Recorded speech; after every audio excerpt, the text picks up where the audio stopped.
Bonjour les badounettes. Bonjour. Un nom est un mot ou groupe de mots. Alors généralement dès le CE1 on leur explique qu'il y a les noms communs et les noms propres. Les noms communs il y a soit des noms d'animaux comme un tigre, les noms de lieux comme une chambre, les noms de personnes comme un boulanger par exemple, de sentiments comme l'allégresse, la joie, et il y a aussi les noms propres qui commencent par une majuscule parce que ce sont des choses uniques. Alors pourquoi je digresse comme ça? Parce que figurez-vous que cette correction de Bad News 322 va être très nominale. Je m'explique. Après la marque des 5 minutes 30, pendant la sponsor NordVPN qu'on embrasse, Davy mentionne la Ladverie. Je suis en train de détruire la planète et mon bilan carbone parce que actuellement en fait je suis en vacances en Laftérie.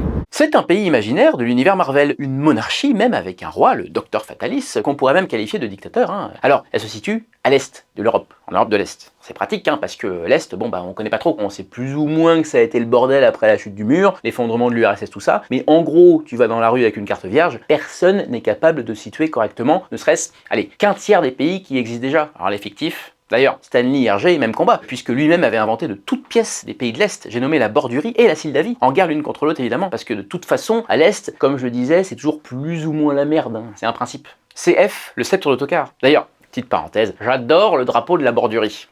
Bien rouge, façon Révolution d'Octobre avec une grosse moustache au milieu. Bah ouais, c'est les méchants. Ça évoque la dictature. 80% des dictateurs portent la moustache. C'est une sorte de virilité contrôlée. On a des poils, mais on les gère. On continue sur les noms, puisqu'à 13 minutes 46, dans le porn de la semaine, on évoque ceux des Tortues Ninja. Vive nos héros. Michaelangelo Job. Splinter, le vieux rat, leur maître, ayant trouvé un livre sur la Renaissance dans les égouts new-yorkais, improbable, les baptisa du nom des artistes de l'époque. Michelangelo, c'est Michel-Ange, Raphaël Osenzio, Leonardo, c'est Léonard de Vinci, et Donatello, alors accrochez-vous et appréciez, encore une fois mon accent rital, Donato di Niccolo di Bettobaldi. Voilà, al dente. Bon, moi j'ai recueilli une petite chatte cet hiver, je l'ai appelée la pute, parce qu'elle me réveille la nuit et qu'elle chie sur mon carrelage. Mais j'ai jamais trouvé de livre dans les égouts, moi. Pour conclure, parce que ça commence à devenir un peu long, à 16 minutes 30, Davy nous fait un aveu. Lui, tu le connais?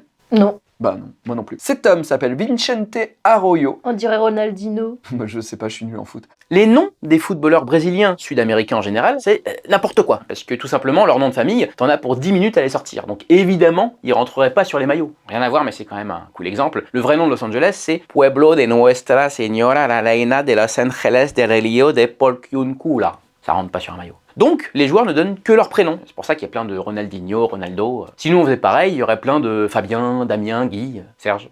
Alors, des fois, ils inventent. Genre caca. C'est pas parce qu'il faisait caca plus que les autres, non. Parce que son frère savait pas prononcer Ricardo, donc caca. Et le gars le met sur son maillot, au calme. Voilà, donc la leçon de grammaire sur les noms est terminée.